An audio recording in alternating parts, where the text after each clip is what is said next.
Hey there, before the VOD starts, a quick disclaimer. I seem to have lost about an hour of footage due to a stream crash. This should be the only missing part of my entire Yumi VODs, and not much happened in it anyways, but this is why this VOD has a bit of story missing at the start. Alright, so we're back. Gonna jump here. Jump back in. You say, I am still only an apprentice? Then when will I be accepted as your opponent once again? When can we resume this game? Who knows? At the very least, it isn't now.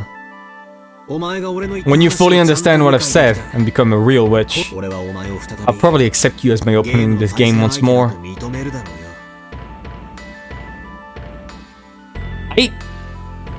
I don't understand. Is he giving up on this game? I can't understand if you say it so abstractly like that. Clearly tell me what I should do to earn your forgiveness. No, I've said enough. You think about the rest. That's all I want to say. If you can't figure it out, try talking with Virgilia and Renove. A brat like you should start off by listening to what the adults say. Virgilia, suspend the game for now. Now that Renove has stepped down as representative, all we can do is wait for Bito to gain the qualifications of a proper opponent. Understood. Until Beato has been acknowledged as having earned his qualifications, the game will proceed without an opponent. Is that alright with you too, Beato? I have no objections.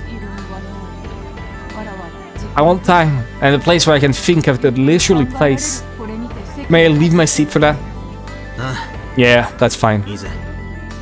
Well then, see you later. Wait, don't make that dejected face. Let me wipe that tear away from you, Bito. Sorry about that. Letting everything inside my heart show up on my face is part of my personality. I cannot deceive. And maybe there's still some hope for you. Let me promise you one thing. In this game with you, I might win, and I might lose. If you don't come back, it might be my victory by default. At that point, Butler stopped talking for a second. Then he spoke forcefully. However, I definitely won't be the one to step down. I definitely won't give you a victory by default. Okay. I'll keep on waiting here for you to sit here again as my worthy opponent. Oh my god. Butler is starting to have feelings too. Holy shit. As I said, it's literally the same scenario as Kinzo. You know, I'm actually genuinely thinking this is the same scenario as Kinzo, right? Because, like, essentially, Butler is like the anti-magic guy refusing to accept Bito, or like refusing to accept magic, and Bito being the immortal witch who falls in love with the guy she's fighting against. And she mentioned that she was fighting against Kinzo too, right? I remember something like that. And then it happens that at the end, Kinzo became like infatuated with her, started learning magic for real, accepted her then in the end, I suppose, and the entire family died besides him, who suddenly became very rich. Right? I think they played a game like Butler is doing right now, and Kinzo lost. And everything afterwards is how it goes. That's my guess. Butler-sama. Thank you, Butler. I will definitely come back and be accepted by you. After showing a hopeful smile, for a very short while, Bito vanished. After seeing her expression as she left, Butler was absolutely convinced that her face could tell no lie.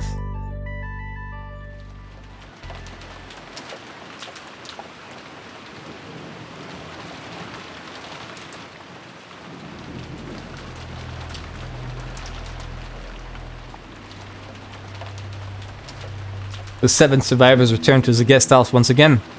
By now, it was clear that those who went outside would not return alive.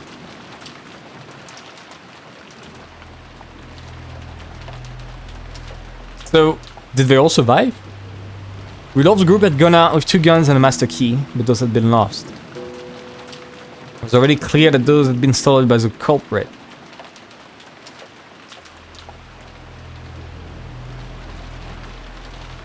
I'm noting that down. That this is being noted down.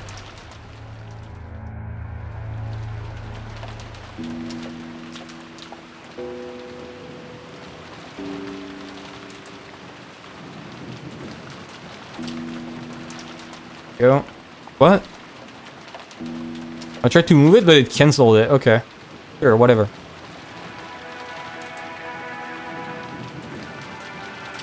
There we go.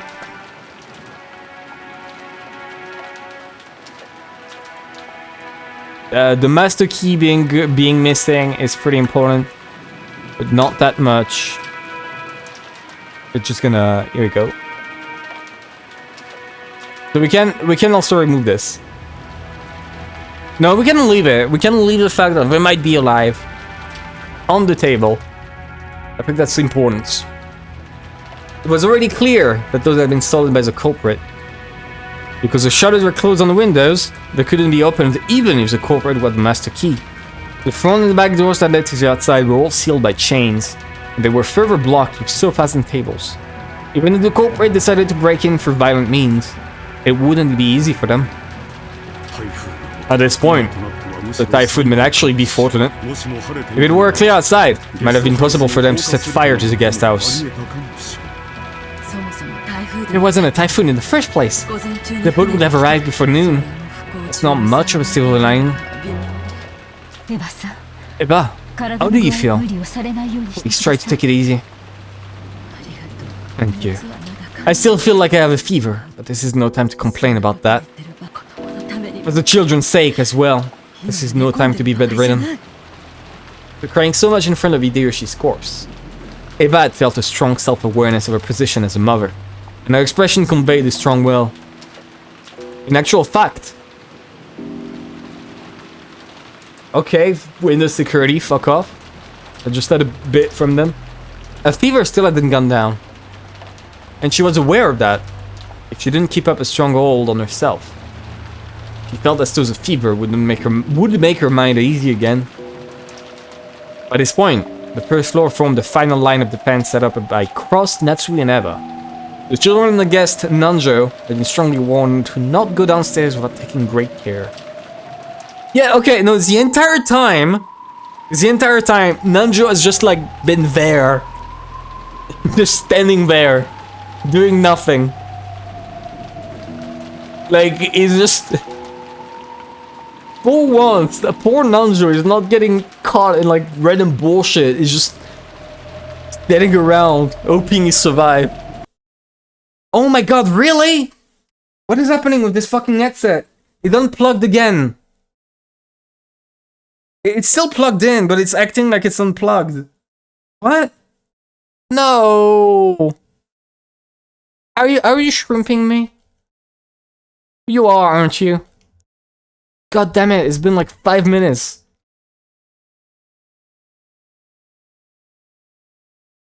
I'm just gonna click this. There we go. Are you sure you want to quit? Sure. Close this and task. Steam. Open Umineko. Launching. I'm gonna be careful this time. Do not move my leg because that's what I did.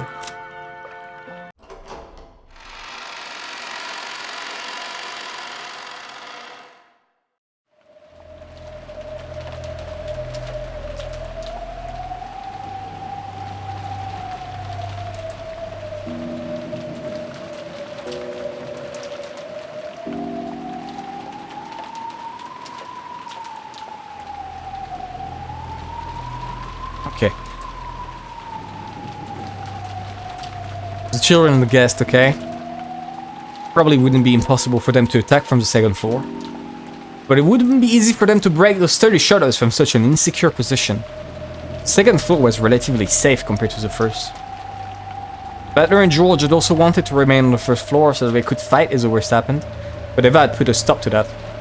In her mind, George was not the only member of her family. It seemed that she didn't even want to expose him to the danger of coming downstairs to the first floor. Perhaps Natsui could understand that feeling. But why Butler then? Why refuse Butler? Oh, I guess because he's the only member of his family. Also, a great deal of time had passed since the siege began. In the second floor's cousins' rooms, Butler, George, and Jessica sat dazed. I didn't even listen to the TV that had been left on. For a while, Nejo had been with them and I tried to lend them words of encouragement. But when he realized that he might actually be having the opposite effect, he hid himself in his own room on the same second floor. George kept looking dazedly as the photographs inserted in his notebook. It was from the time he'd taken a vacation to Okinawa with Shannon. Shannon's happy smile was contained in those photos.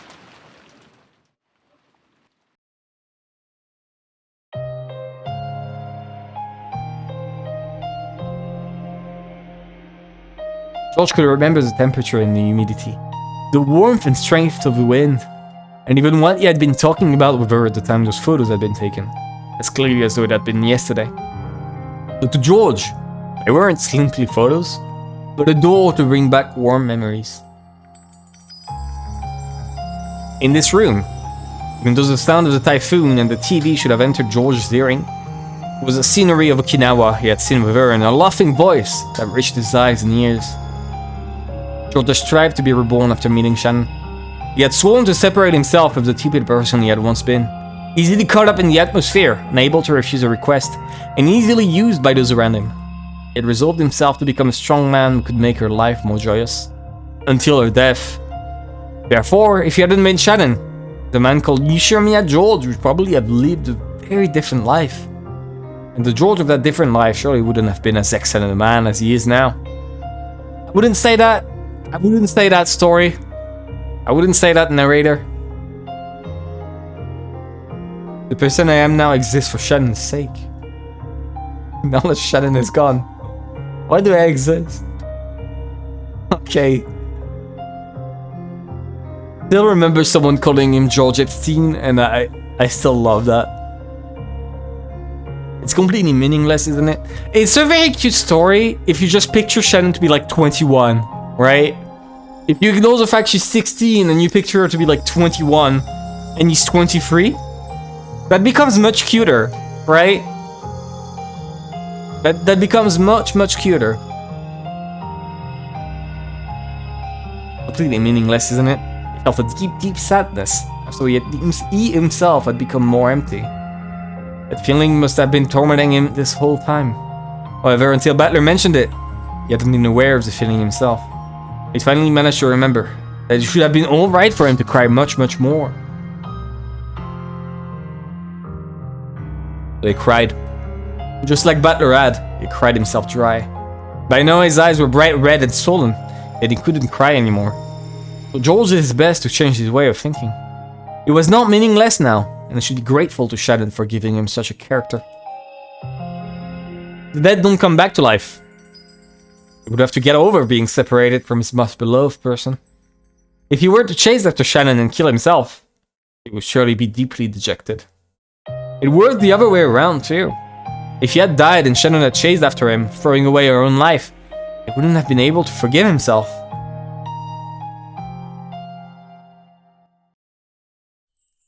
So he chose to surpass his sadness and anger, and decided to thank her instead.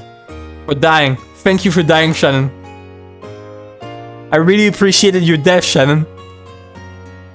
What a guy. After meeting Shannon, she made his days rich and full, and taught him the meaning of working out for other people's sakes.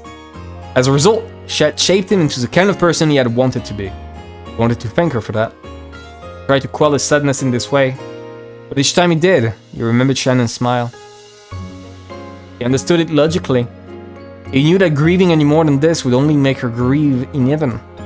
But that didn't bring a stop to his sadness.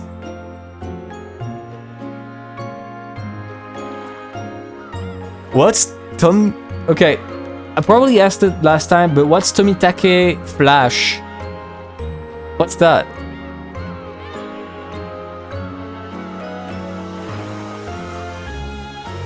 Cutscene time.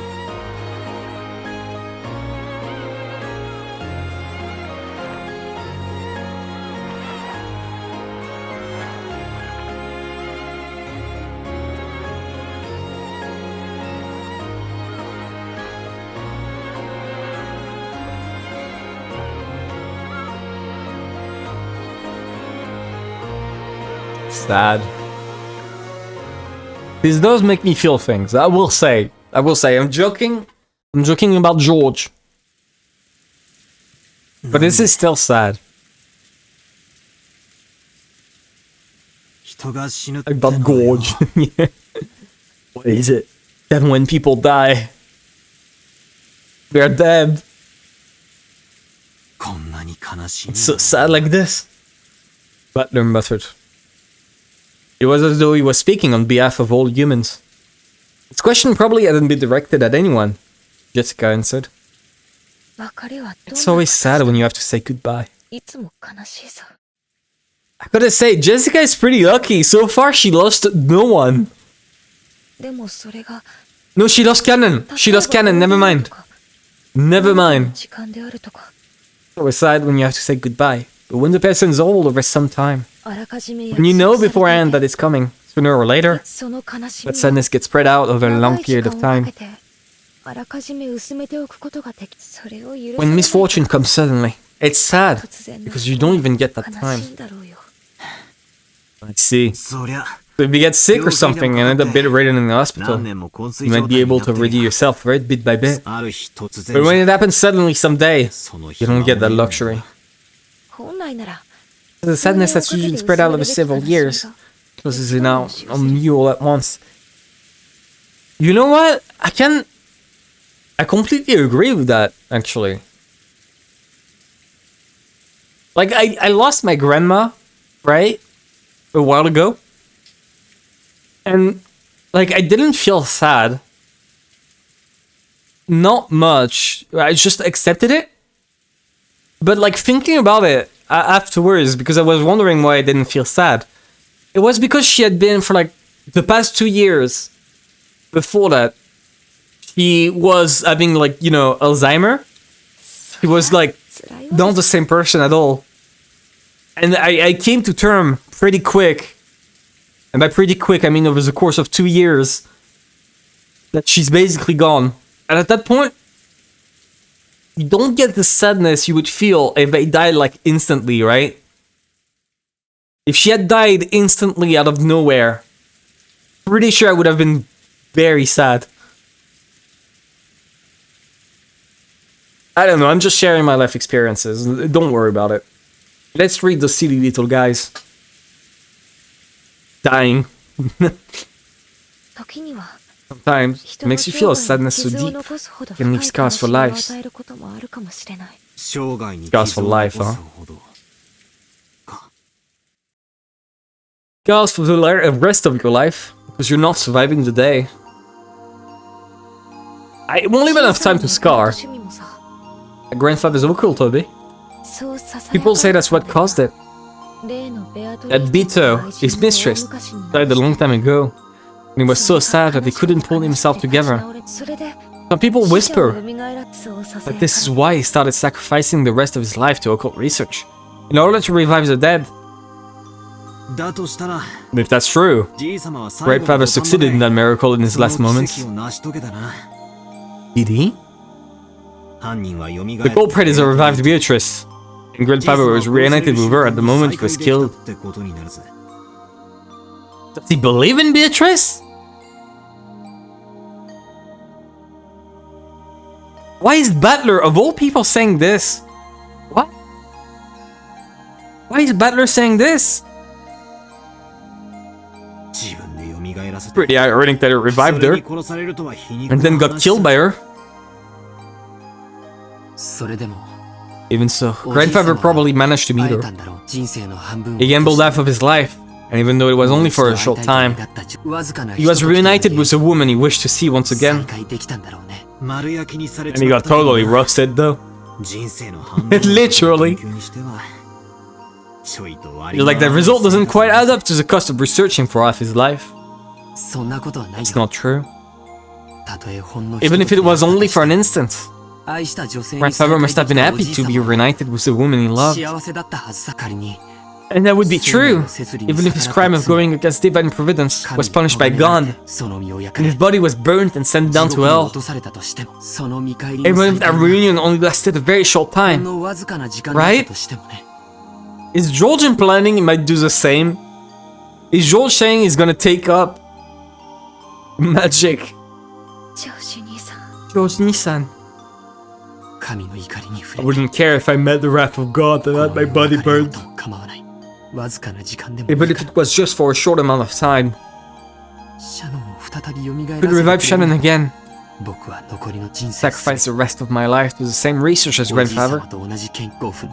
I want to talk with Shannon again. Even if it's only for 5 minutes. Even 1 minute would be fine. In exchange, I wouldn't mind sacrificing the rest of my life. Aniki. When Butler and Jessica realized that their pointless discussion was causing George pain, they could do nothing more than shut George's mouth. No, that shut their mouths, not George's mouth. No, wait. That was an accident. I didn't mean to say that. Realizing that we're hurting George, they decided to shut up George and keep talking. Oh my god, can't believe I said that. George directed his thoughts to Kinzo's life. He sacrificed half of his life to research that no one understood. And on the last day of his life, he revived the person he loved the most.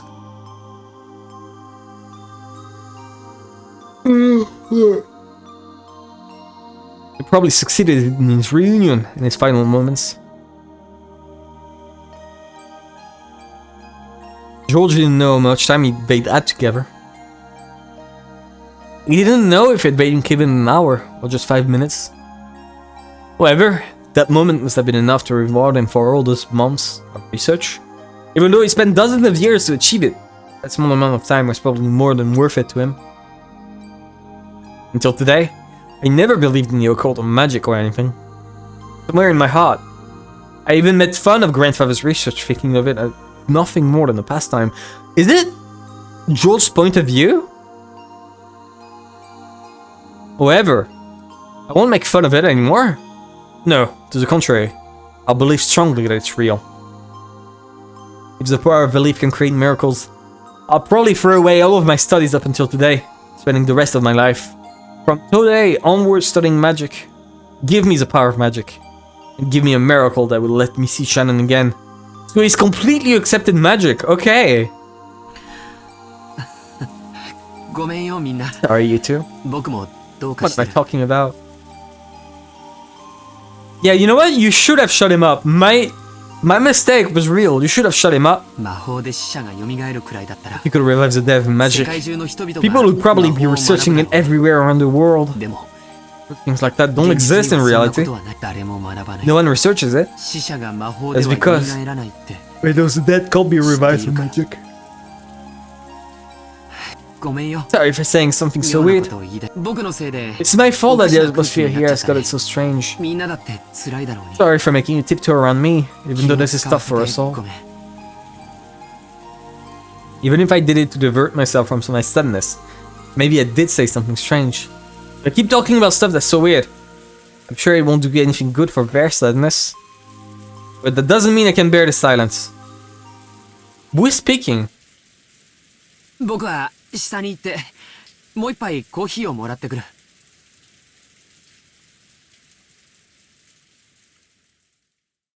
if I did, maybe I did say something strange.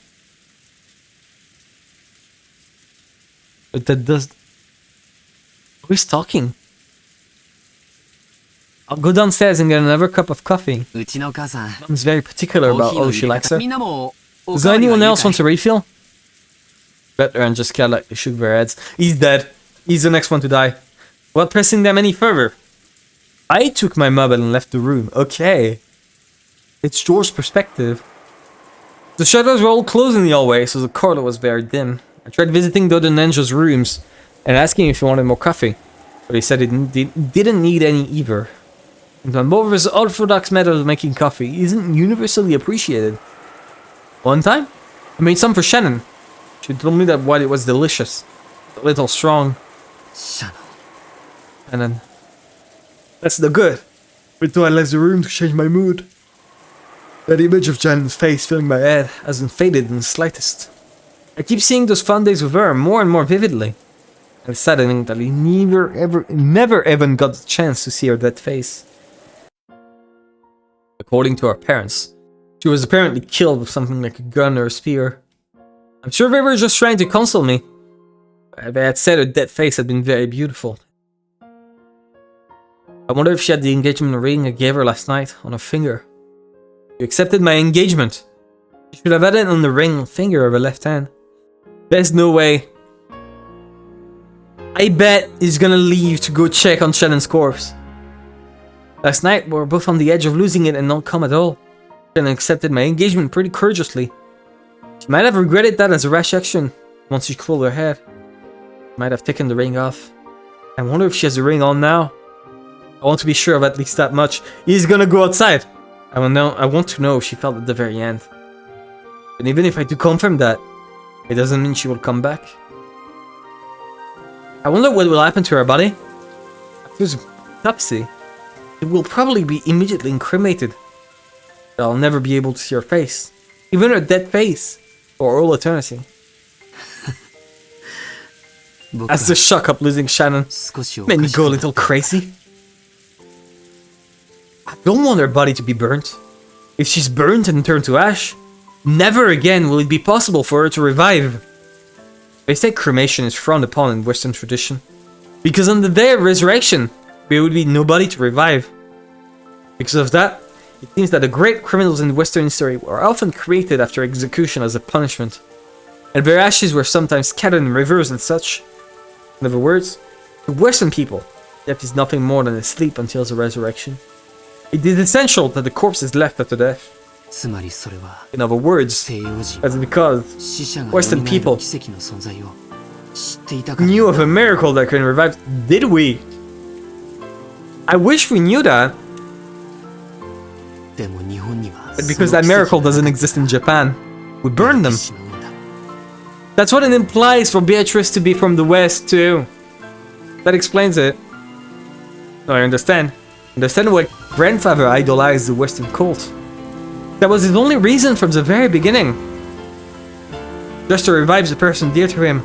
Grandfather spent the rest of his remaining life researching the Western occult.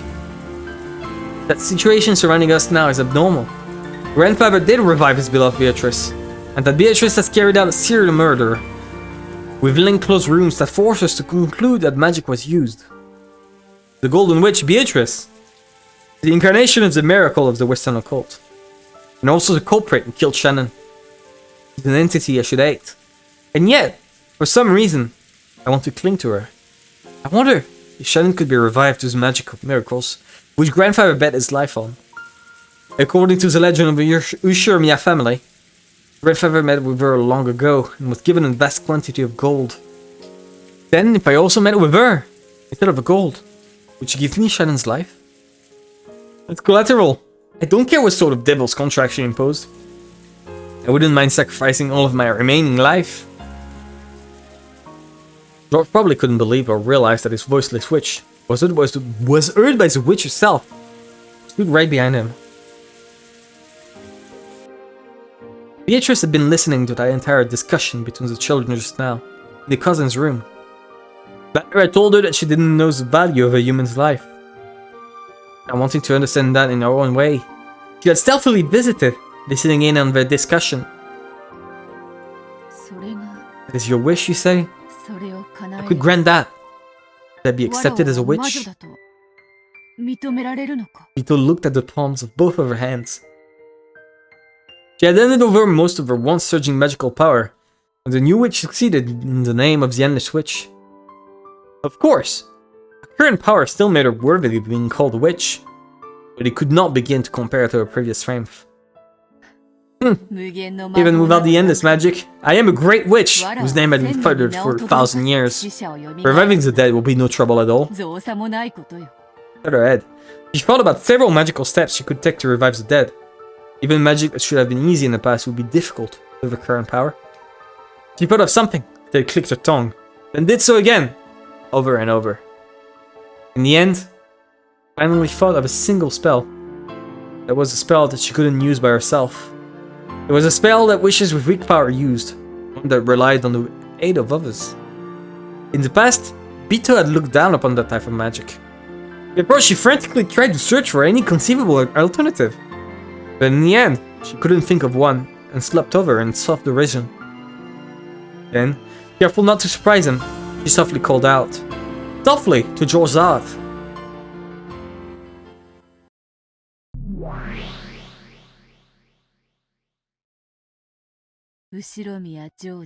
Ushiramiya George, can you hear my voice?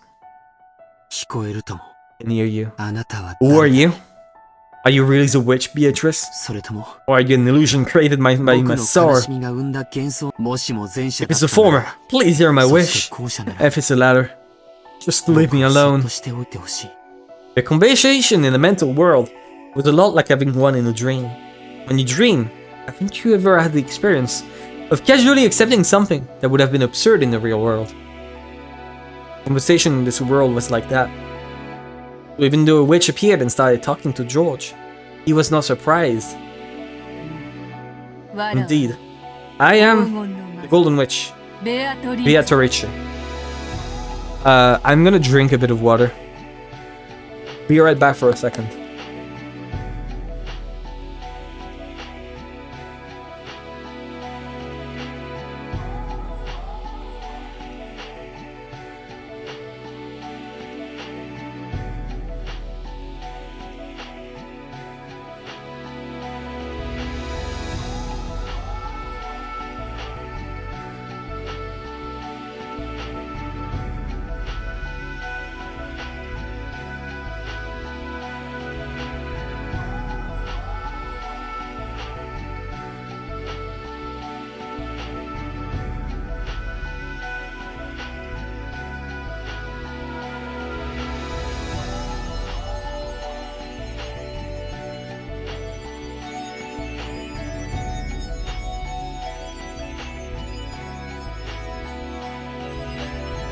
Alright, we're back.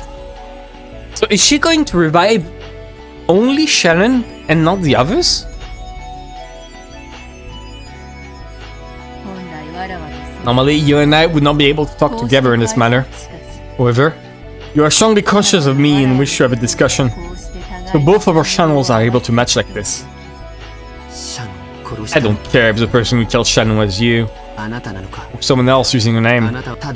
As long as you exist as a real witch, I'll pay whatever cost you ask for. If you desire my life, take it right now. Please, I want you to bring Shannon back to life. If that's impossible, I'd be satisfied if you just let me talk to her for a short while. Please. I ask for nothing in return. I shall grant that wish. Really? Really? You'll revive Shannon? Indeed. However, my current magical power is not sufficient to use the magic of resurrection. Therefore, I must rely on your help. If there's anything I can do, I'll do it. Even if that means taking my heart out right here and now, I will not hesitate. I told you, I don't need anything like that. I will chain the magic, then a gap will open in the door to the land of the dead. But as I am now, I do not have the power to bring Shannon's soul up for that gap. However, you have strong feelings for Shannon. And those feelings will surely become magic that can bring her soul out without fail. Oh! I mean, maybe Eva can do the same, then. Although Eva doesn't believe in the witch, that's the problem, right? She would not be able to do this with Eva because Eva does not believe in the witch. What do you say? Will you help me? I will! If Shannon's life will be restored. There's nothing I'm afraid to lose. Plus, that means that if Shannon is revived and comes back, she'll say, oh, she died. George's fists shook in silence. Then, he slowly came to his senses. He had been absent-mindedly standing near the window in the hall that whole time, his mug still in his hand. And the wish from his dream was still there. What the? It is in a dream! Quiet. I am very fragile now. If any more humans appear, I will not be able to preserve this form. I shall grant your wish, so stay silent for now. Understand? George covered his mouth with both his hands, nodding enthusiastically several times. In an instant, he almost dropped the mug he was holding. George frantically juggled it around and caught it. He was afraid that it fell to the floor and made a loud sound, so the witch's form might disappear like a bubble popping. He softly set the mug on the floor and stared at the witch in front of him again. The form didn't disappear. It wasn't a dream. Come, let us go to the parlor where Shannon sleeps. With the power of your feelings, we'll bring back her soul. You say go, but how? My mother and the rest are downstairs. There's no way they'd let us go outside. And didn't you just say that you wouldn't be able to preserve your form if another human appeared? Come to think of it, that is true. The cross and the rest are downstairs. In that case, we definitely cannot go down. So let's go up. Well, then we just need to go to the dimension without going down to the first floor, right? Simple. Bito laughed as though she had thought of a pleasant prank. And with her golden pipe, she lightly clapped the window with its shutter closed. When she did, 3 gold butterflies appeared from the pipe and opened the lock on the window as though melting it. And the window opened without a sound. The shutter beyond it was exactly the same. The glass unset itself, also without making a sound, and it quietly opened. What the fuck? How do you explain that? Without magic. How do you explain that without magic? Perhaps because of the direction of something related to the construction of the building, the wind did not blow inside. Because of that, for a while, George felt as though this entrance that opened to the outside was a dream or an illusion, and he couldn't accept it as real. Come, let us go. Come with me. Bito gently floated upwards. With a natural action, like that of a diver enjoying an underwater stroll, it made it easy to believe that if you acted like she did, you too might be able to float in the sky just as though you were swimming through the water. No, George did believe that. So without thinking, just as she had done, he also gently, still swimming in the water, lifted his feet. Is he killing himself?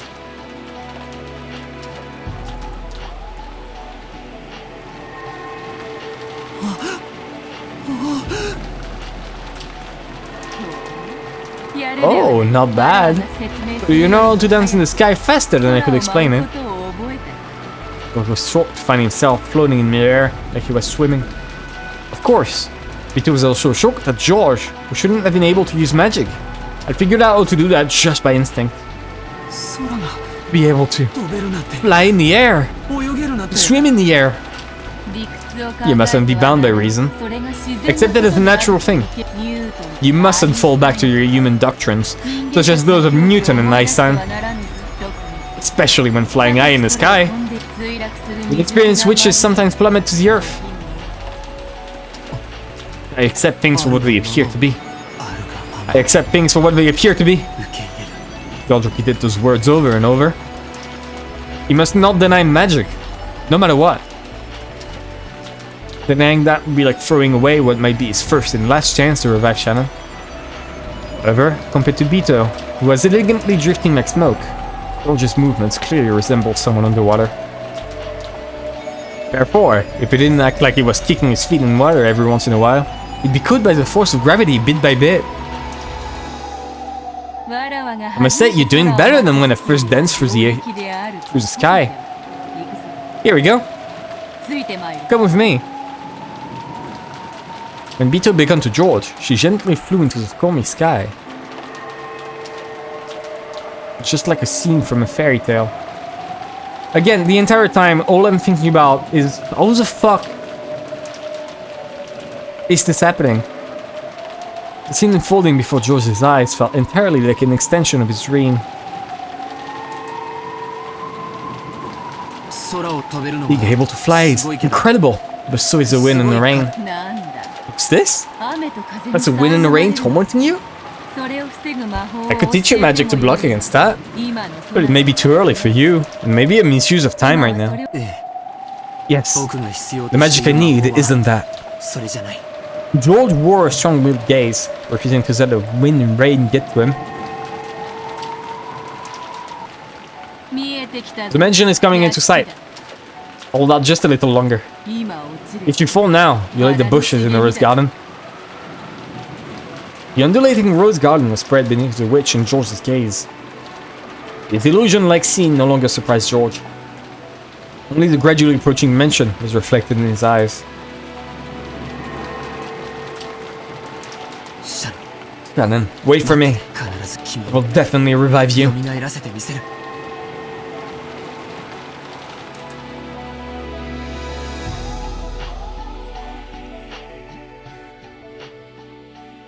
What the fuck? Hello? At that time, the cruel new witch could be seen staring at the guest house from a different location. Now, all that's left is the 7th and 8th twilight. Just 2 more! And my obligation to the old predecessor is finished. I'll kill Cross and Natsui. Let them die together like the good couple they are. Where's the target? Wait! If Beatrice does that, doesn't that ruin the ceremony? In the lobby on the first floor of the guest house, 2 targets and Yushirmiya EVA identified. Measuring anti-magic power levels. That's linked to 410. 410 data received. Anti-magic power levels are extremely low. If EVA just goes outside, like tuna and a balloon on a shopping board. What do you think, great lady Beatrice? When he gives you order, we shall snipe right away. Please, your orders. You guys really are convenient furniture. I don't like that old second-hand furniture that's only useful for gorging corpses.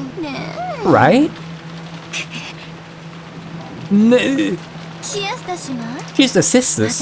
Let's show me your skill once more. Prepare to fire. Thank you, Dolphin Triss. Carry out the corpses again. Got it? I'll play with them a lot. No complaints from you, right, Runaway? God, I hope she dies. Look at her face. Look at her fucking extremely slappable face. Correct. As you command. You can see the sweat drop on his forehead. Even he isn't okay with that. At that moment, the witch noticed something. It was as though some presence had disappeared. Was it her imagination? Dolphin Tristan. No, but that's true though. You know that's true. Was that someone's presence just now? Did anyone feel it? My apologies. I haven't noticed anything, so please forgive me. We're in the middle of serving the guest house. Our peripheral supervision was set to off. Same time, holy shit. What about you, Lucifer-chan? Did you feel any presence? For just an instant, Lucifer glanced at Runaway, asking whether she should answer honestly or not. Runaway gave a small nod in response. No. My apologies, Beatrice. We noticed nothing. They know. Forgive us the stupidity of a second-hand furniture. So they still stay loyal. Huh. I see. If a great demon like you, sister, that must have been my imagination. So each person persistently stared in the direction the presence had disappeared to. That was where the rose garden lay. And beyond that, she could see the mansion's dark silhouette created by lightning. It took quite some time before she pushed her unsatisfying feelings aside and once again faced the guest house. Thank God they flew in the air then.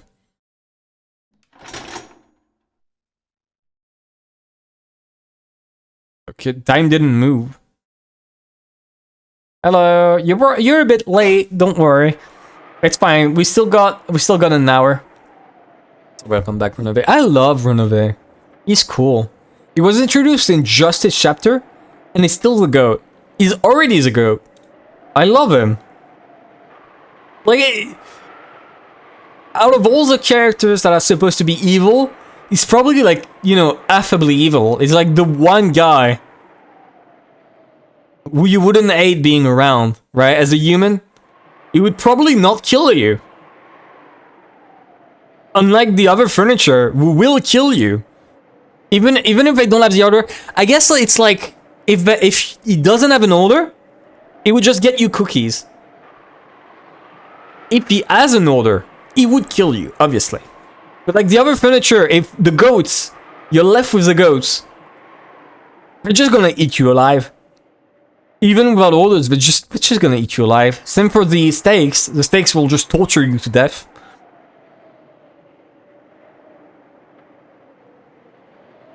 The strings of tension biting Cross, Natsui, and Eva had already loosened, and they were completely worn out, with their minds beginning to waver. Every once in a while, they would stand up and walk around pointlessly, as though fighting their drowsiness. You okay, Eva? Please do take it easy and rest. I told you, I'm fine. 3 of us are now the only adults. There's no time to rest. No matter what the cost, we must guard this place until the end. She spoke bravely, but she couldn't hide her rough breathing. It seemed that the fever, which had been calmed with medicine for a short time, had returned. It was very obvious that Eva's health was not good. I'm guessing the episode 3 ending is very soon. Take it easy. At least close your eyes. If something happens that you need to be awake for, we will definitely wake you. I'm telling you, I'm fine! Leave me alone! Seeing she was already unwilling to budge. Cross and Natsui realized that even if they talked to her anymore when she was like this, it wouldn't reach her ears. This is the longest Cross survived, by the way. Without saying anything more, they decided to let her be. It's the longest that any of the adults survived, now that I think about it. Like, even Rudolph survived longer than any other episode. To Eva right now, even having an argument like that would be burdensome. It would probably be better for her body if she just sat there with her mouth closed. In truth, Eva was just a step away from being beaten down by drowsiness. Well, she shot back at them with a temper because she was trying to rouse herself and throw off her sleepiness. The clock would be pointing 6 in the afternoon very soon. She'd had several snacks to distract herself from her drowsiness, so she didn't feel angry. But now her lack of sleep made her feel like it was 6 in the morning, not the afternoon. Even supposing that the boat came at precisely 9 in the morning tomorrow. Got more than 12 full hours to go. Okay, I can understand for Eva, because she's sick. But Cross and Natsui can still perfectly hold out for 12 hours. They might get jumpy, but you know, it was an overwhelmingly long stretch of time. Long, painful, hot. Even the sound of the clock torments my body now. Times like this, and the person puts his head on my forehead. Favor fades at once, but that person no longer exists. As Eva's mind grew foggy, she was once again gripped by a deep sadness. She had already cried herself dry. Even so, the sadness of losing her beloved husband had done being exhausted. I was wrong. What do you mean? Inuish and Eva were fundamentally the same being. If Eva talked to her, she would always respond. What if I could gain the position of the Ishiramiya family head? That alone would be enough. But then as soon as I saw that mountain of gold, my greed grew. I was struck by a desire to have all that mountain all to myself. That's nothing to be ashamed of. After all, it's natural right, as they assure me a family yet. How could you give up even a bit of it to anyone else? I was gripped by the temptation, which is why you were born. Well, you were a younger version of me. At the same time, you are also my self-centered evil heart. Because of my foolish greed sprouted by that mountain of gold, the shell of the egg that is my heart cracked, and you were born into this world. I am responsible for your birth. In that case, when I killed Rosa and Maria, and I removed Kirin and Hideyoshi, you were responsible for that too. Why did you kill my husband too? Why?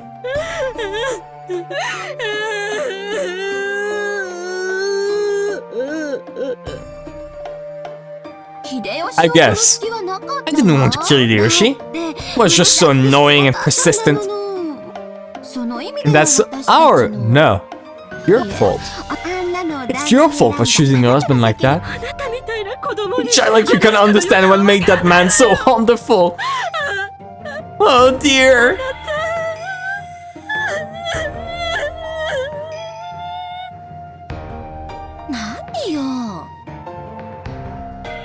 Suffering from success. You know what? Oh my god. Mac, I'm stealing that. Mac, I am absolutely stealing that, and I'm sorry, but I have to steal that.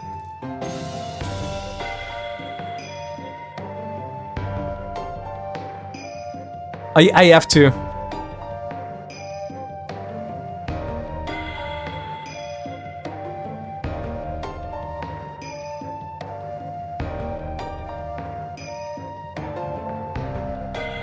I have to. It's okay, it's under the CC 3.0 license. Hell yeah! Can I commercialize it? That's the important part. Can I commercialize it? I did not think of this cover. That's what I was thinking of the second you said that. Suffering from success. Did you call it maybe a whole fucking album about always suffering from success because he's too rich? So now he has rich problems. But it's like such dumbass dog shit problems. But like it just comes off as complete bullshit. And as him being a completely stupid idiot. I need a portrait of Eva. When she pops up again, I'll get her portrait and add it on top of the DigiCalad. Dreams were made real magic, right? We solved the riddle of the epitaph. Then we found the gold and got the Edge ring. All of our dreams came fully true, right? No, okay, you don't know? DigiCalad is such a fucking loser. It's crazy. And he's also like really fucking stupid. If you watch any of... Oh my god, wait, there's this one video. Oh my god, I gotta find it. Give me a second.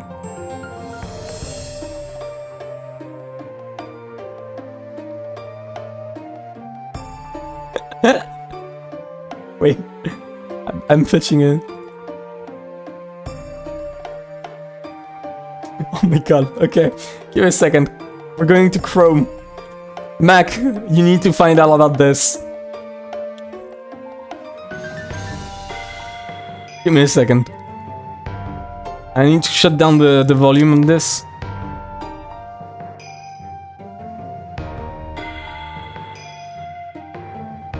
Give me a second.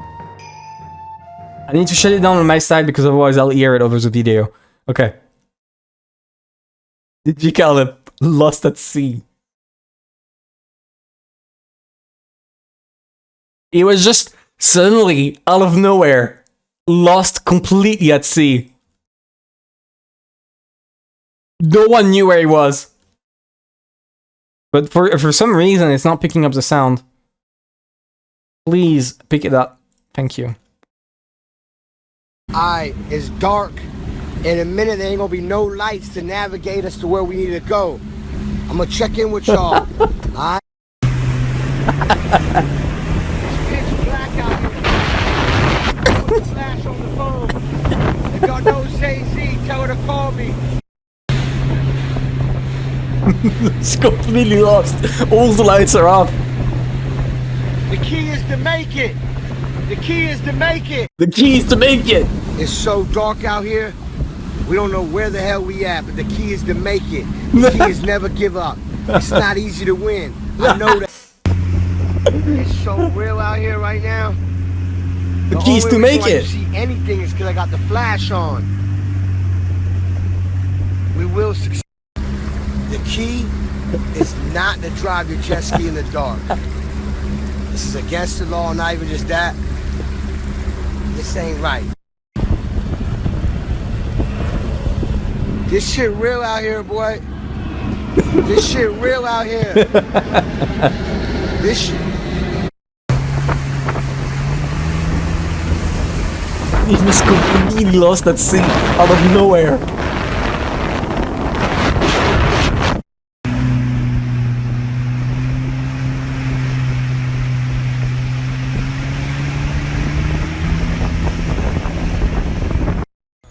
God is good. We made it. Never said it was easy to win. Feels good to be back for the past. It's insane. Insane. The fact that this fucking guy exists is insane. On every level. I fucking love him. He's so stupid.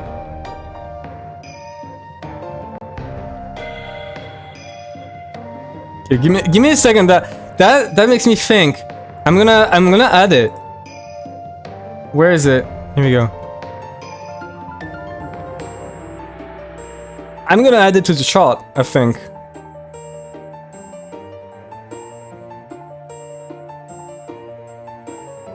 I think that's worth adding.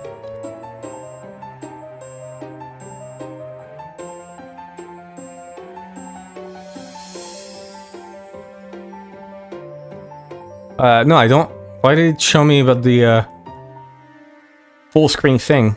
Remove it. Give me a second.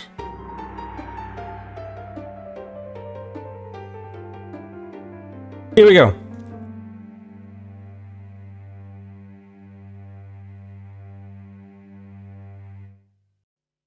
We're adding it. It's belonging to the chart now. It's being taken over.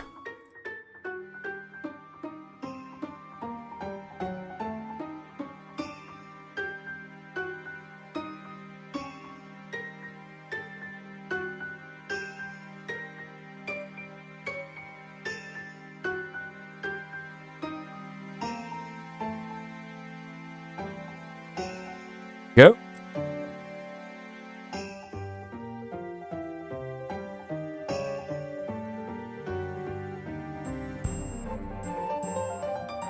Perfect. Perfect. Love it. In love. In love. Let's keep going.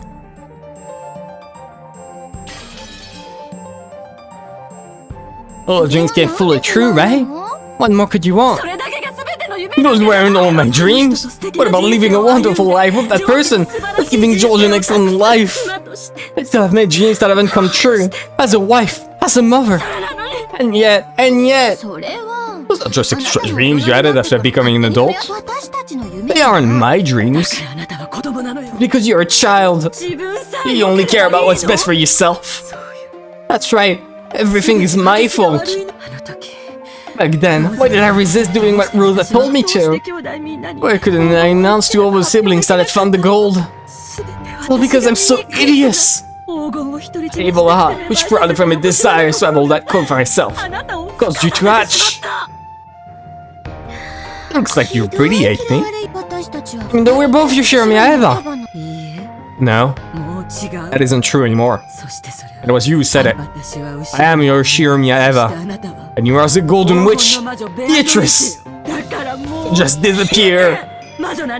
Witches are imaginary, illusions that only exist in fairy tales. Did she just say Gensokyo? Wait. There's no way, right? She didn't just say Gensokyo. Because I heard that. No, not just Genso. I heard Gensokyo.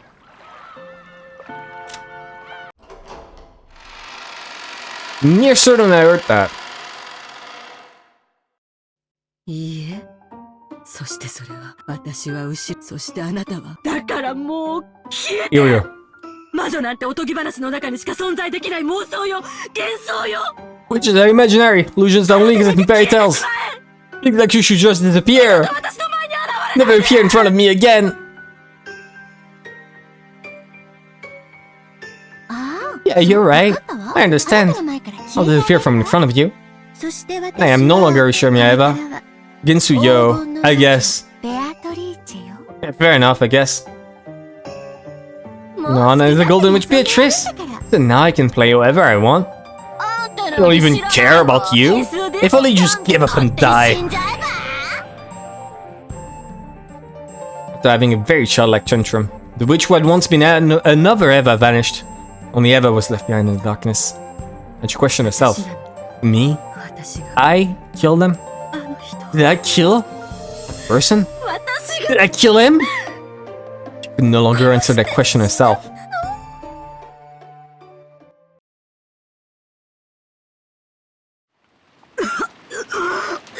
Cough, cough, cough.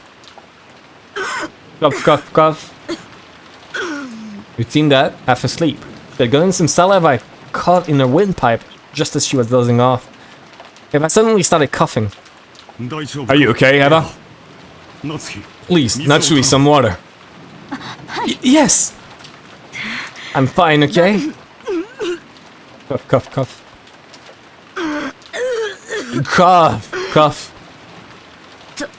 I just choked a bit. Cough, cough, cough. Eva pushed away Natsui's hand as she tried to rub her back, and instantly rose to her feet. Gensuyo into Gensokyo. Right, it all makes sense. It all makes sense. 2 is real in this world. Literally just means Fantasyland. I mean, it doesn't 2 stand for like just Western Project? Like 2 projects, Western Project or something, right? Isn't that just that? When you swallow wrong. Yeah, that's fucking awful every time. I get your pain, Eva. You know, you might have lost your husband and everything. Oh my god, she's doing the perfect face for this. How do I... Here. She's doing the perfect face.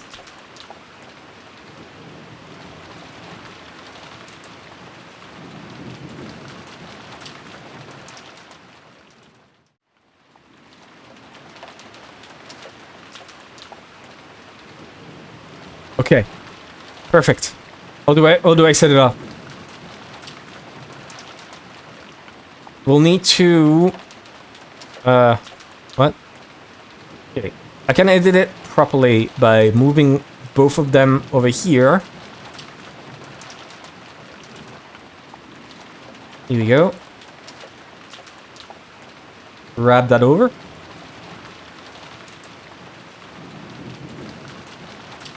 There we go.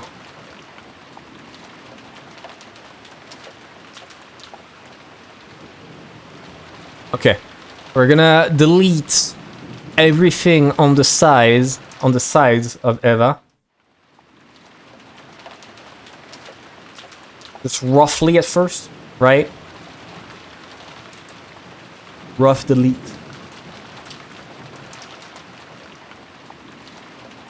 Enough to clear out the bad stuff, right?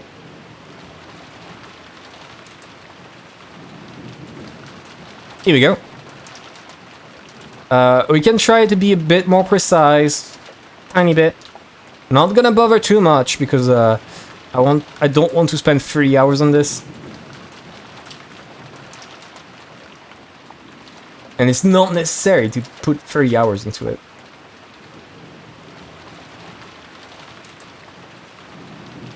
Here we go.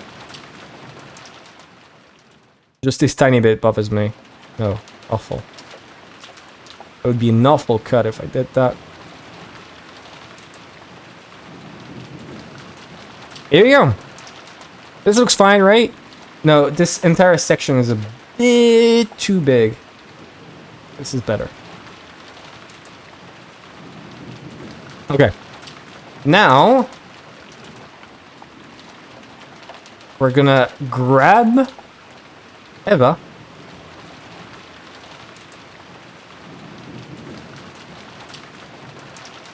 Like this, right?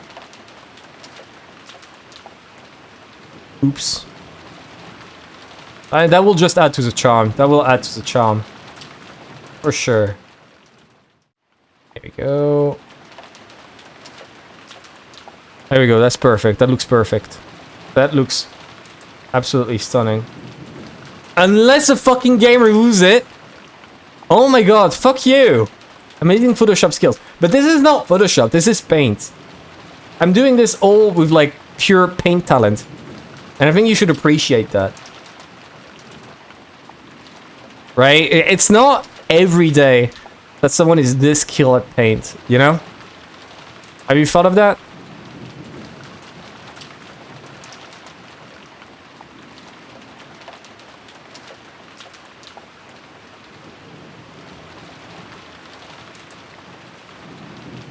Go.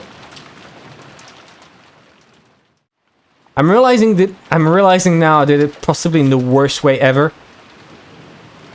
I'm realizing now, oh, I should have done it, and I'm gonna do it, and it's gonna take like 5 seconds instead. This is the worst way to have done it. Right? First we take a big chunk, here we go. Put it here, and then we freeform select our face. Don't need to spend 30 years cutting everything on the side. Right, to stay close.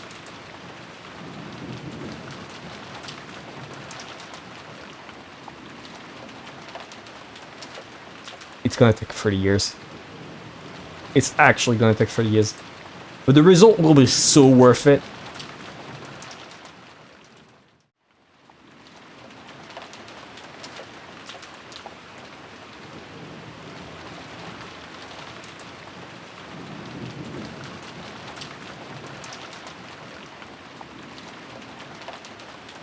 I'm not sure about that haircut. Does that actually work?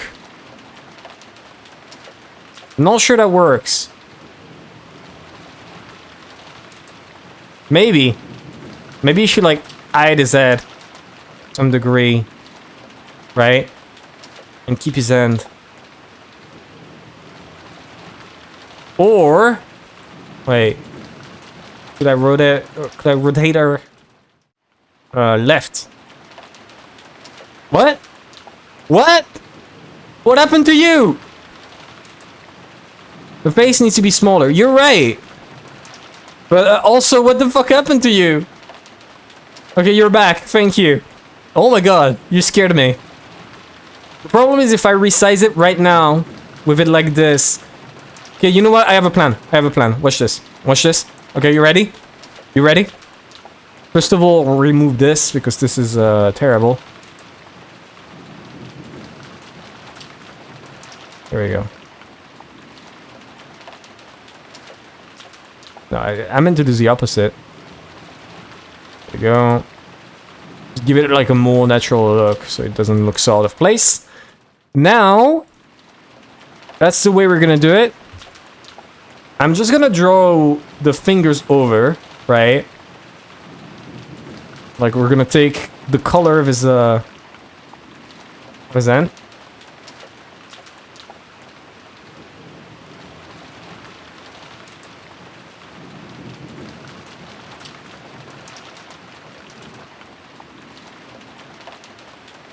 Yes, freakishly long thumb, by the way. That's why I'm doing it so big.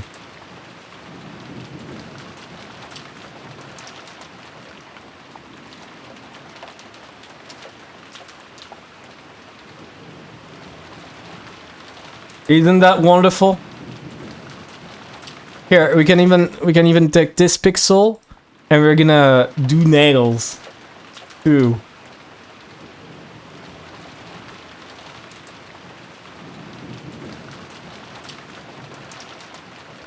Oh my god, that's beautiful, isn't it? That's just beautiful. That works perfectly.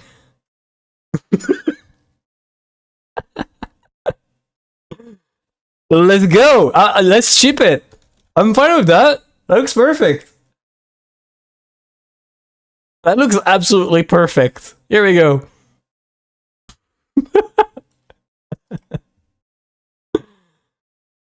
Okay. Perfect. Let's bring it over. We're gonna remove the green line first. Here we go. Here we go. Only eye effort on the stream. Only eye efforts. I will not settle for low quality. Where is the the keys to make it? The keys to make it! He repeats 30 times as he is completely lost at sea.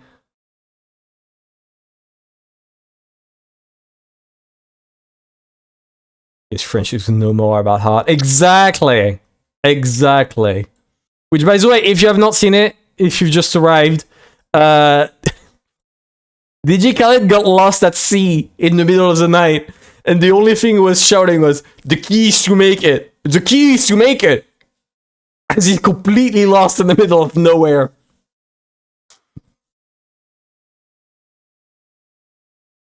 It was great.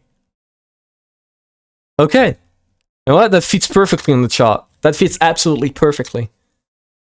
Suddenly, DJ Khaled watches a show on Hiroshima. Oh my god, that would be great. That would be fucking fantastic. Okay. We close this because I was removed by accident. Here we go. That's perfect. The chart is looking perfect already. There's not much space left, but I can remove those at the bottom right. Those are things I can remove if I need space. Let's go back, but there's a problem with the sound, so I have to restart the game entirely. You have to give me a moment. To restart the game. What? No, shut up. No. What happened? I accidentally pressed control. Thank God I saved. You've shown me that before. I fucking love it. Like, let me link it in chat for people who want to see it. This is DJ Khaled getting lost at sea. So good.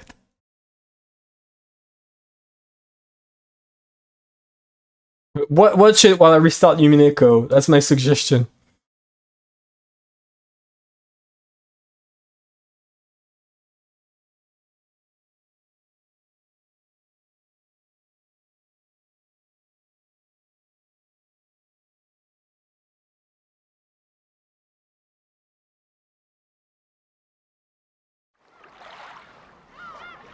Okay, let's go.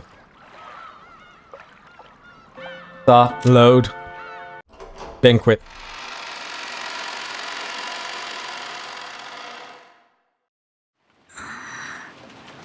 I'm wondering, wait, load. Page 1. Legend of the Golden Witch? Turn of the Golden Witch. Okay, banquet. So I wonder what the next one's gonna be.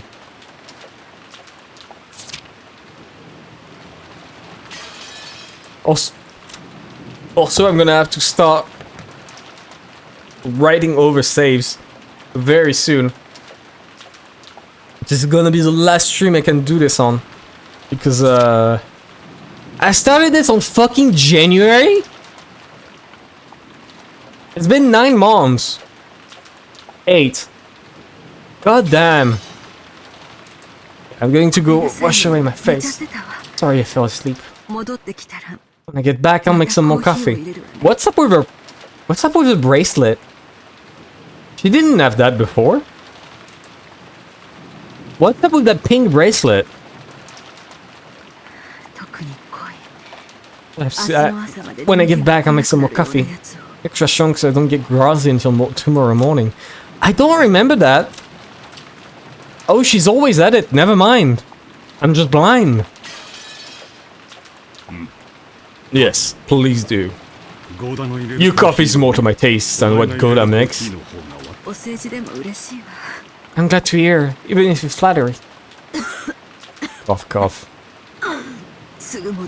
I'll be back soon. If I exited the lobby, heading for the bathroom. Cross and Natsui watched over her frail back. But you sometimes do show concern for Eva, even though you've always been so much at odds with her. Forgot she's a girl halfway in. Isn't this how an older brother is supposed to be? Yes, I believe you're right. It isn't just Eva. There's Rudolph and Rosa too. Instead of acting like an older brother to them, all I ever did was speak arrogantly and bully them. Is it the turnabout of the century? There's no way. In my own way, I was frantic in my desire to be like father. But I could never match up, and I always vented my feelings on them. But that is no excuse. I probably gave Eva scars so deep that they still have not healed. I regret it, but even if I apologized after all this time, it would do nothing to heal those wounds. That's cope. That's cope. That's absolutely cope. Even just, I'm sorry, even if she hates you afterwards for it, even just you recognizing you fucked up would still help. You're just afraid to confront the fact that you fucked up. This is not an Eva problem, it's a you problem. It's like, oh, I regret it, but I'm not telling anyone. I don't care. Fucking stupid. You can hold on to that feeling, instead of only letting it last for a moment. I'm sure your siblings will come to see it sooner or later. Though by now, Eva is the only sibling I have left. If only you and your siblings hadn't been born into the Ishormiya family, you might have had a more normal and more fun sibling relationship. You mustn't say that. Eva will probably continue to hate me for her whole life, and she has a right to. I intend to resign myself to that fact and accept it. That's cope. Dear Eva, sorry. Of course you don't have to forgive me. Don't say it in front of her, of course, of course. Of course I won't forgive you. What are you talking about after all this time? Oh, so now you're feeling guilty? If only you just give up and die right now. Do it, sister sisters!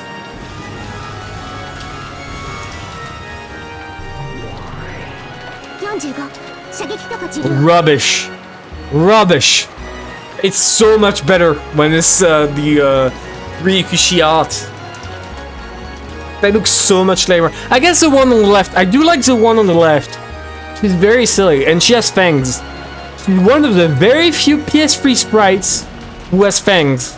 By the way, they defanged my butler. They defanged my butler, but not her. Thank God. Thank God, not her. I think that's why I like her. I think that's why I like her, because she has fangs. I have to pull it up again, right? I have to pull it again.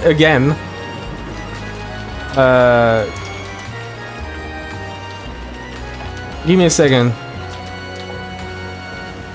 Shot 2.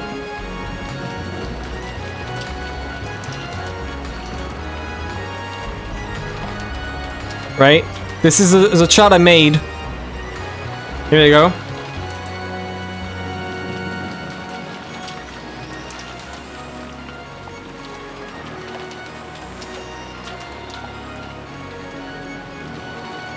Yeah, give me a second. I just need to fetch it again.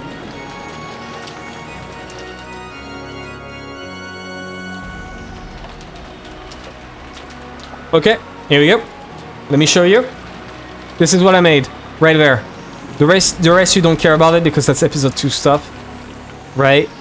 But right here.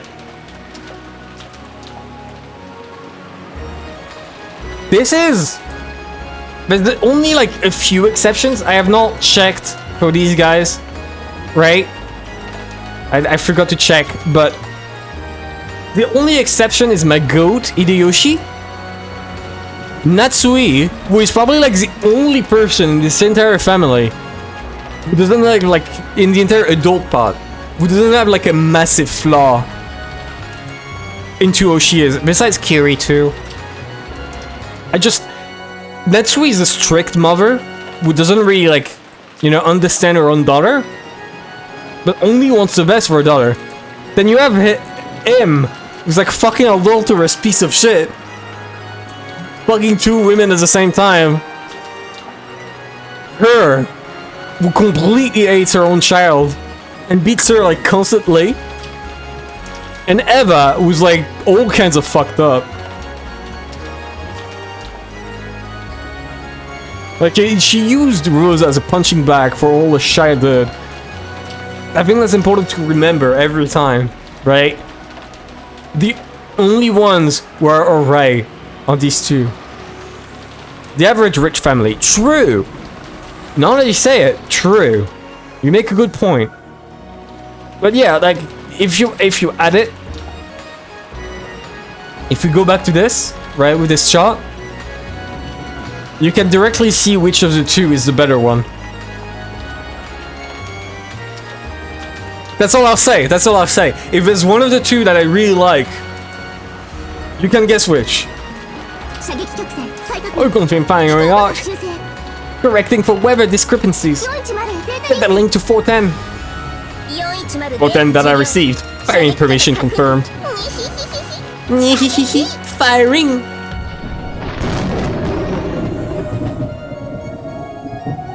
Together, the sisters released a magical bowstring they had readied. A beautiful tail trailed behind the gold arrow, and it drew a lovely curve as it flew. It was just like a gold snake. Okay. Genuine question to those who read Umineko. How long until the end of the episode? It skillfully avoided a grove of trees and flew towards the front door of the guest house. Or don't tell me exactly how long, just tell me like, can I finish it this stream? If I had like 2 hours of stream, will I be able to do it? No way, okay. Like even with 2 more hours I couldn't?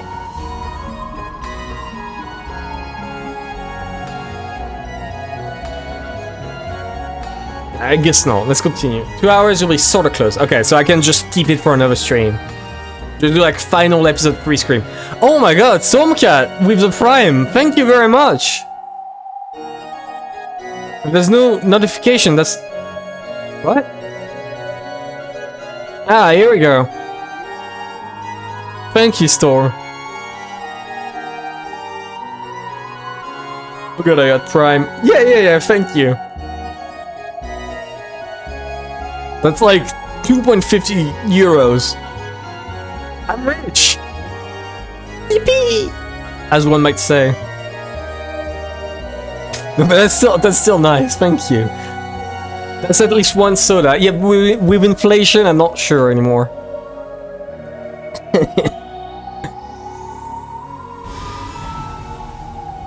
The gold snake raced down the hall smoothly, yet as fast as an arrow.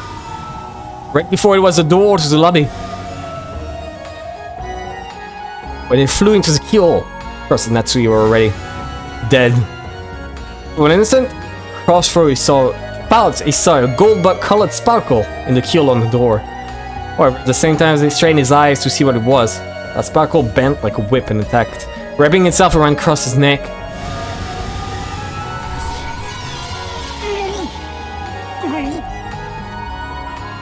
Just looking at it, the gold snake seemed very supple. However, it was as though a wire tightened around Cross's neck. And while that snake shot Cross, it extended even more, and also tightened around Natsui's neck. Oh, do you explain this without magic? What the fuck? Okay, but like let's put this into context. They are all inside of the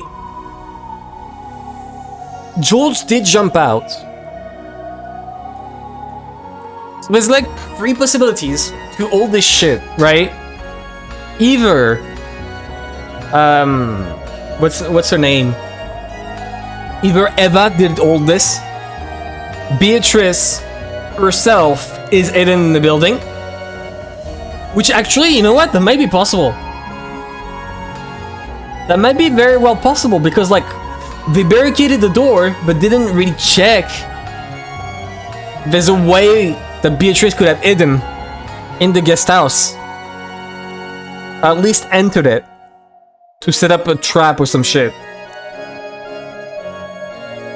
Because if you look back on the time, I'm sorry to interrupt in such a moment, but like, my mind is racing, I don't want to forget it, so I have to like put it in words. They all went, all 4 of them went there. The only ones left are those 2 with Jessica, was also there with them.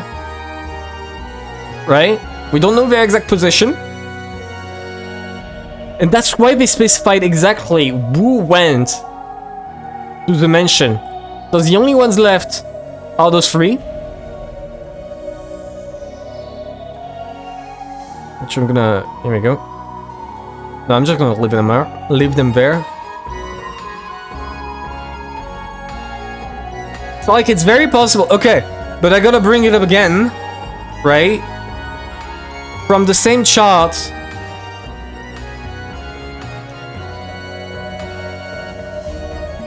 From the same shot, I have to bring it up again.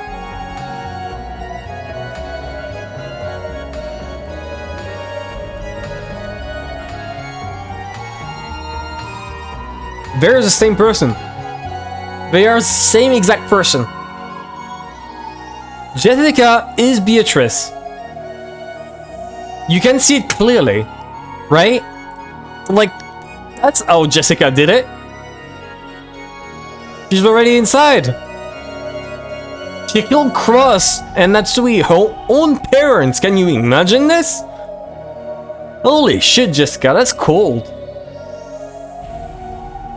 Okay, let's continue. Without even a chance to scream, their eyes bulged as they went into convulsion and then collapsed. 45. Eden kill confirmed. Terminating towing curve, revising capture points. Tunneling to 410. 410 is just so much better. Look at her. She's so much cooler. Like, come on. There's no way you don't agree with me. Right? Of the 2. Like, let's be real.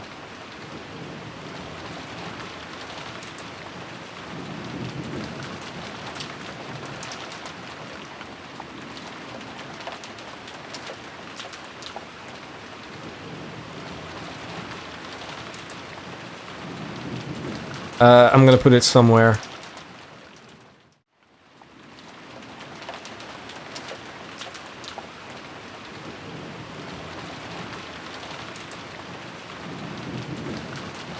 Okay, quick question, just in case. We agreed that 410 is, it's like of age, right? It doesn't turn out that she's like 5, the same way that I found out Shannon is 16. Right? I think that's important. I think that's important to know. Like, before I say anything that might be misinterpreted really badly. Can you clarify that?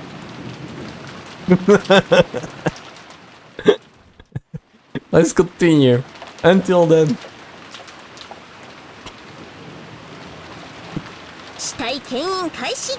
It's unknown, but we don't have any. Oh, not like us, sorry. Shut up. Alright, well, I'll write it. I'll write it. Fuck it. I'll assume she's real. Give me a second.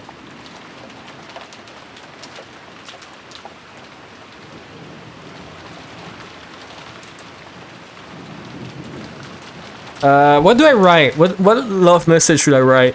Exposed. I could write a simple I heart you, right?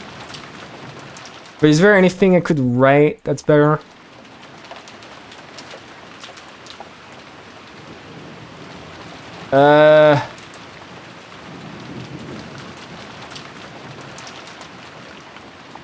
No, I'm not thinking of anything. Oops.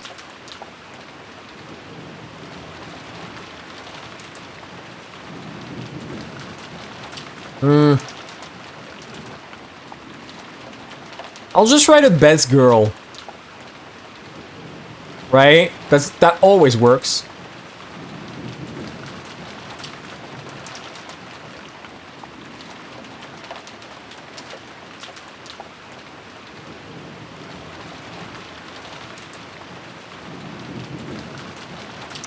Angie. For real. Nah, I won't add that. But I will add the I heart you. I like that one.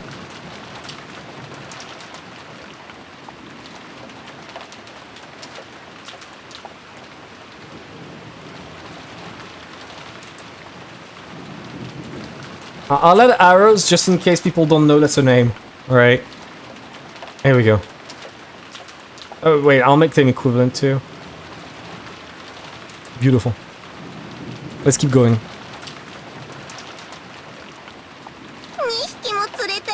We got both of them, yeah. The gold snake began to drag across and Natsui's bodies back. We slipped through the door to the corridor, dragging the bodies, gradually increasing its speed. And I'm guessing it didn't pierce them, so it's not leaving any blood. And rapidly pulled them outside the guest house. So the lobby was silent as though nothing had happened. Dewey Willer when they hear it. Nyeh.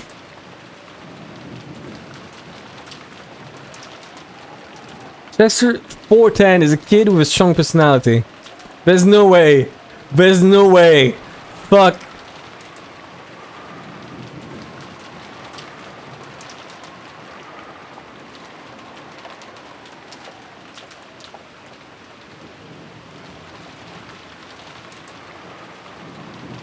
No way.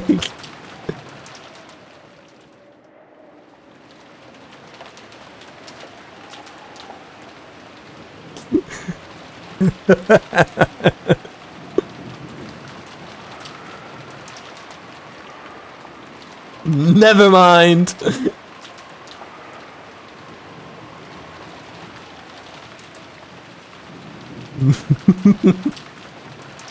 It's a mistranslation in the same way they refer to Bito as a kid. Yo, you're saying as a good old Shisha sisters are thousands of years old. Okay, but like, what does the fandom consider them like, right? It's nice and all to think to yourself, oh yeah, they're old enough. But like, what's the common consensus? I think that's important. That's important to know. Okay. That's still crossing, that's why I had not been there since the beginning. Only the sound of the wind and the rain remained. As if we were playing dumb, it pretended to be the only ones there. Sorry, I'm fine now. I'll go make some coffee. If I returned from the bathroom. But no one was in the lobby. Even though they had supposedly been in that sofa until the moment she had choked and gone to the bathroom. So they did disappear. That's factual. Unless Eva's perspective is wrong. Right? Unless that... Yo, yeah, Forden's a kid with a strong personality. So it's a mistranslation, you're saying? Even though we had supposedly been in that sofa. Wait. No. Until the moment she had choked and gone to the bathroom. We were gone, as if it had been an illusion from the very beginning. No, you know what? You know what? I think it would be funny.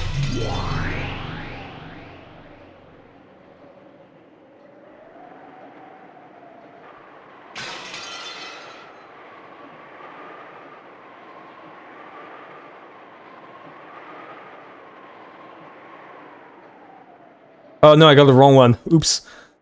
That's the wrong kid. The wrong bunny, sorry.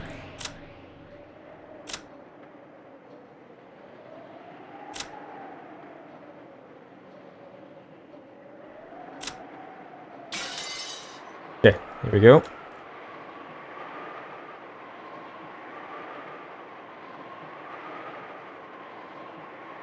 Okay. We're gonna blow that up. 200.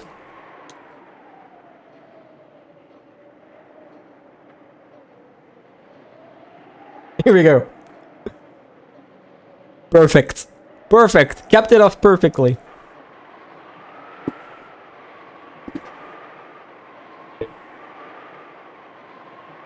So careless of them. Why did those two go off together? Eva put her hand on the sofa, still acting out a scene from a detective novel. She felt a warmth that meant that they'd been sitting there until a short while ago. Maybe even went to do the rounds or something. For the time being, Eva sat down and waited for their return.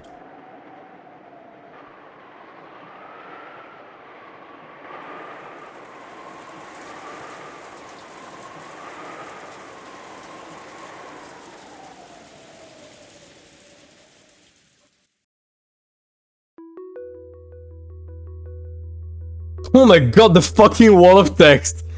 Holy shit!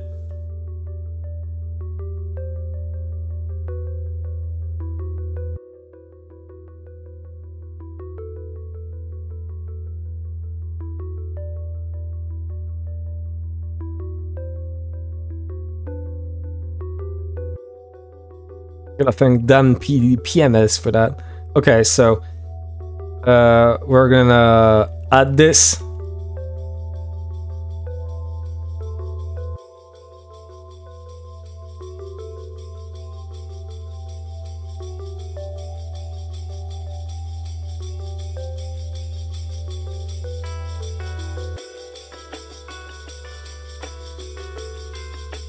No, not yellow. I need something that puffs more.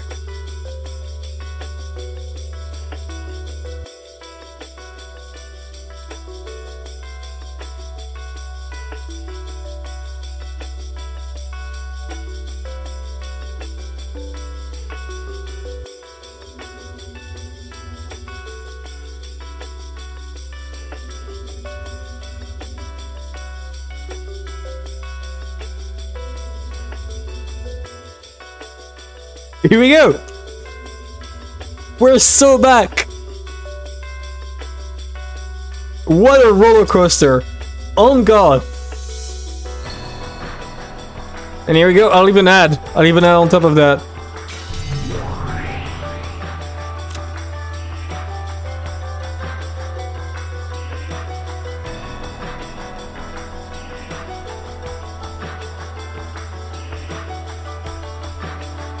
Come here.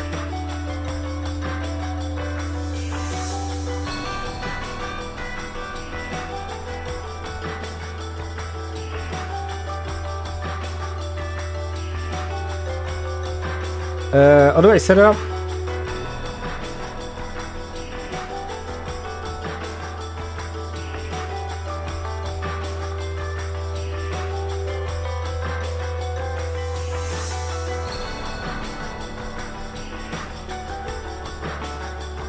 Here we go! Killing myself, there's your image. Let's say postpone and back on. Yeah. No, yeah, that's about right. That's about right. Oh my god, this is great. Fucking roller coaster, on God.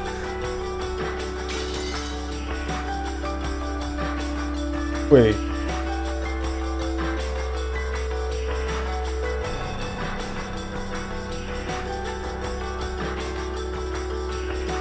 Yeah, no, I'm not finding that one, sadly. Okay, let's continue. Bito and Joel could be seen in the parlor of the mansion. Joel was kneeling near Shannon's body, as though praying. His face was serious, there was even sweat on his forehead. I'm realizing, I thought for a second about making her my PFP for the bit, right? But I forgot that this was qualified as a spoiler, like, everywhere. So I can't do that. It's so over. However, Beta was the same. Now that she had ended her name over, most of her previous name had been lost.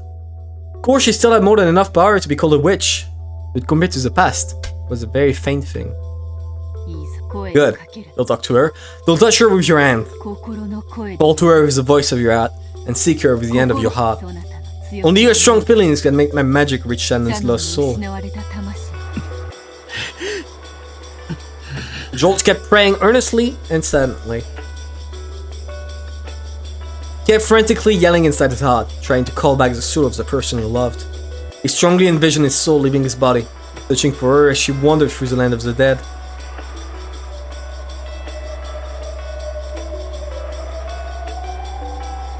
It's a good one, for sure. It does fit the mood very well.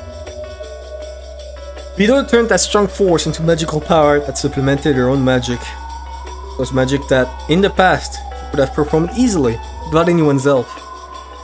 But now if she didn't rely on someone's assistance, she wouldn't be able to finish the chant, much less succeed. Forgotten for several centuries. What magic? What resurrection? Was this difficult? Vito was wearing an even more strained expression than George. He had sleep or mind, but originally, the magic to revive a life was the ultimate hidden art. The abnormal thing was a previous magical power, which could be used over and over with a snap of her fingers. So the heavy burden on our body and mind was, fundamentally speaking, extremely natural. However, this man's power, even though he doesn't know magic, it's nothing to be laughed at. See, so it truly is Kinzo's grandchild. Strong energy pouring from George was large enough to act as a magical power. He's gonna find the treasure. Oh my god, I'm calling it episode 4. We're gonna get George Shriss. It's incoming. Are you guys ready? I'm calling it. First, Vito thought it must be the blood of Kinzo the sorcerer. I'm not gonna put it on the shot because I already made the joke about Batter becoming a witch. And like it's gonna clog the thing. I already did. No, I did Hideyoshi becomes Kinzo. But still. She had a feeling that Battler had already told her what it was. It had been born from the power of George's sadness at the death of the person he loved, and from the way he had tried his hardest throughout his life. From the warm time spent together with Shannon, to the size of the dream of his sword protecting the future. Is it really possible for humans to take life so seriously, even though they only have a single one?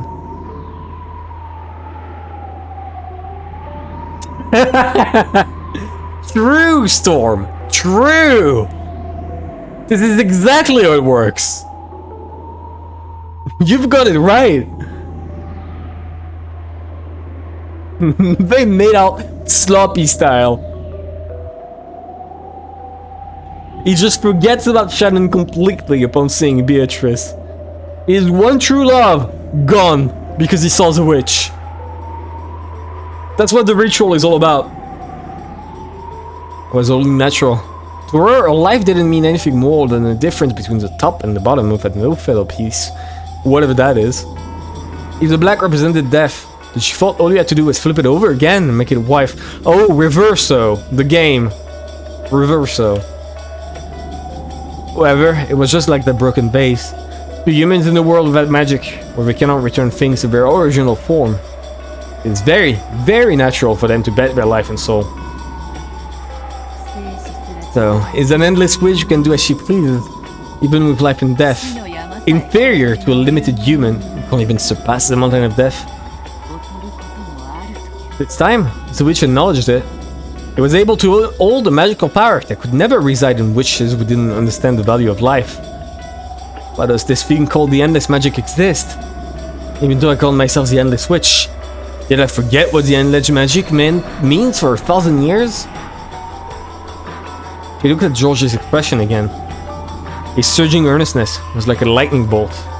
Right now, Even if George's body had been burned to smash by a waterfall, he would probably continue to pray for his beloved without minding it, without noticing it. For the first time, he showed respect for that power. So in that instant, all magical resistance was lost. The enormous power of George's feelings turned into magical energy in its complete form. He's turning into a witch?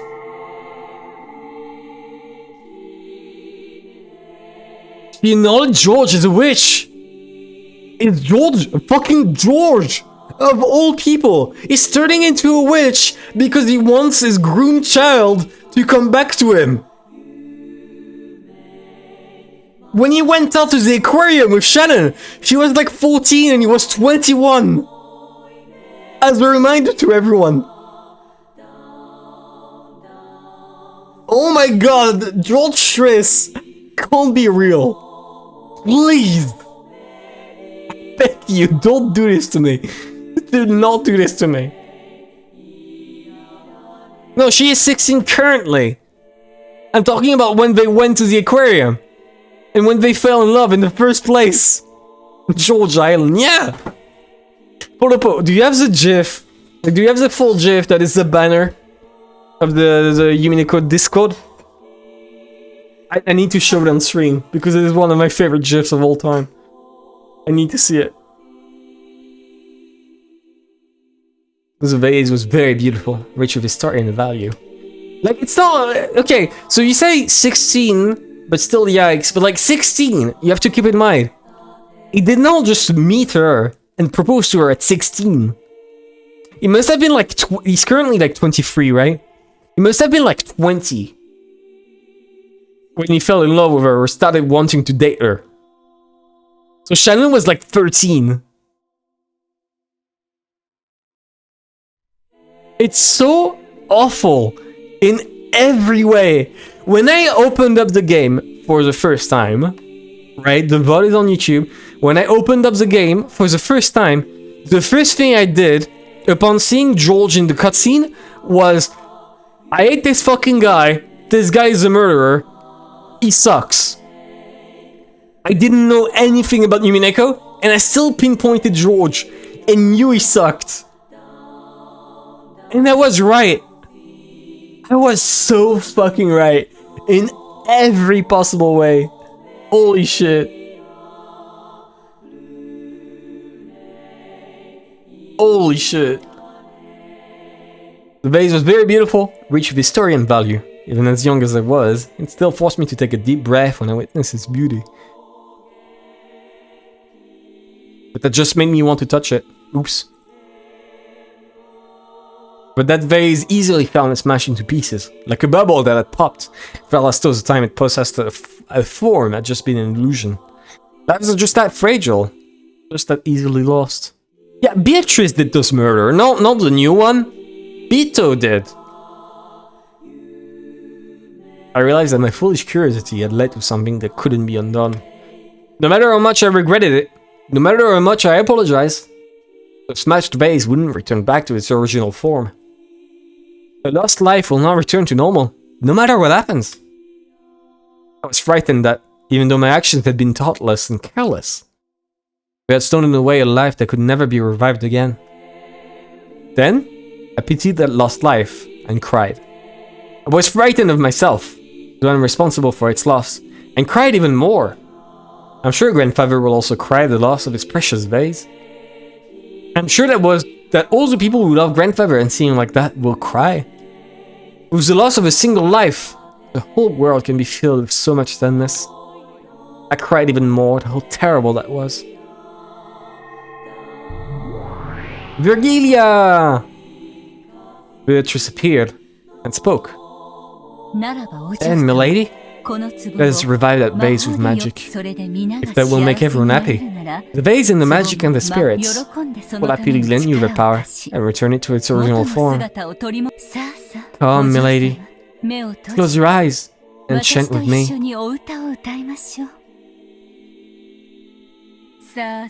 Try closing your eyes and try to remember. What form did you have? It was surely a very, very beautiful form. Please show me that form one more time.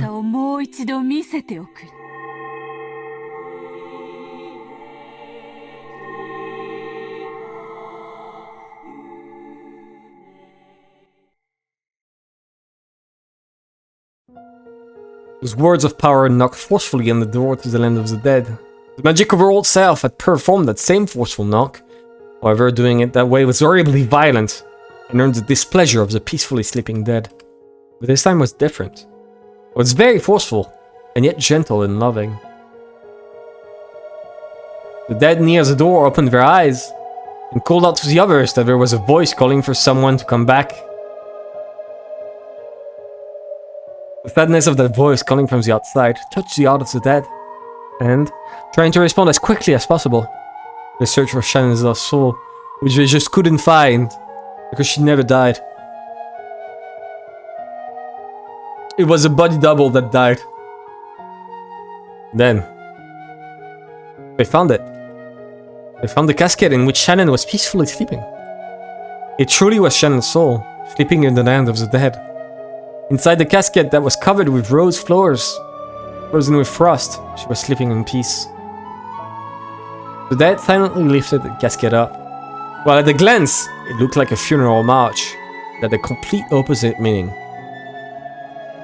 It was solemn, but filled with joy. The long-forgotten dead were made to remember that they were loved after their deaths. And they were all given a warm sense of peace. Then, as though guided by a warm light from the heavens, Shannon's body floated up out of the casket. The dead watched her go. They squinted at that warm light, offering their respect to this unknown member of the living who had not lost his love for a person even after their death. Then gore comes and wakes you up. I would fucking shit myself. I would just scream and run away.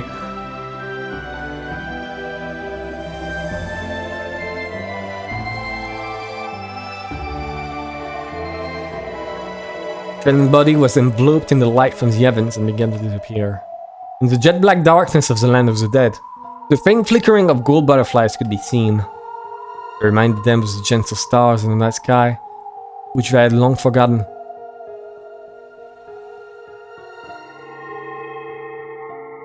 When would be a good point to stop, by the way? The stream, like the 3-hour mark is coming. When would be a good point to stop?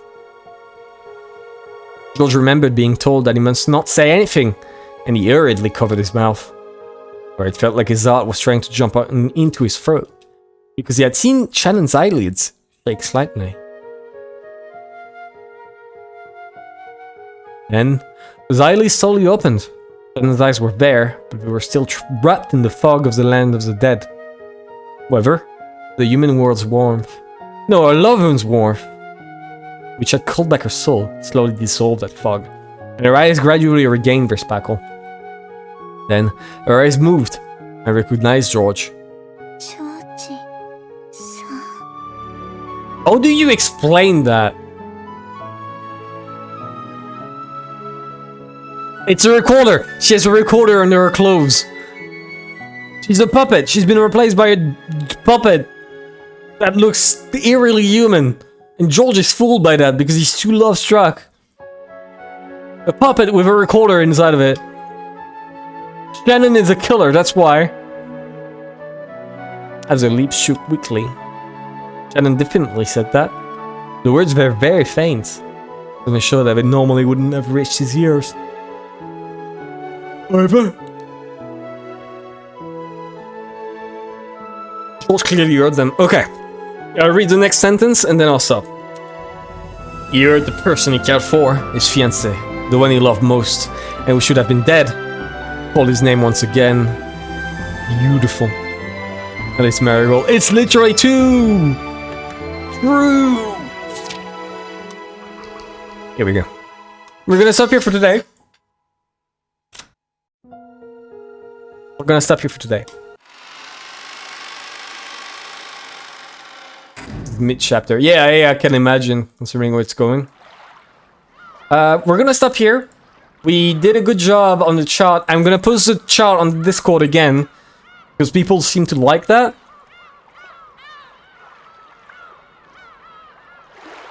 And then I'm gonna go. Come back in 2 days, right? I want to at least finish episode 3 fully. Thanks for the stream. Thank you for coming. Thank you everyone for coming. the stream was still good. Like, Umineko is great. I think that's the important part. I fucking love Umineko so far. It's great. There's a few problems I have, right? There's a few problems. I already mentioned them multiple times. Mainly, there's like one big problem, which may or may not be currently being zoomed in. May or may not. I don't know exactly if that may be it, though. That I might be wrong, but maybe. I don't know. Slight problem. Slight. We're gonna stop here on this image, right? You can blame her for the stream stopping. You know what? Blame her for the stream stopping right now. She's at fault. If you wanted the stream to go on, she's at fault. And that will be my final message.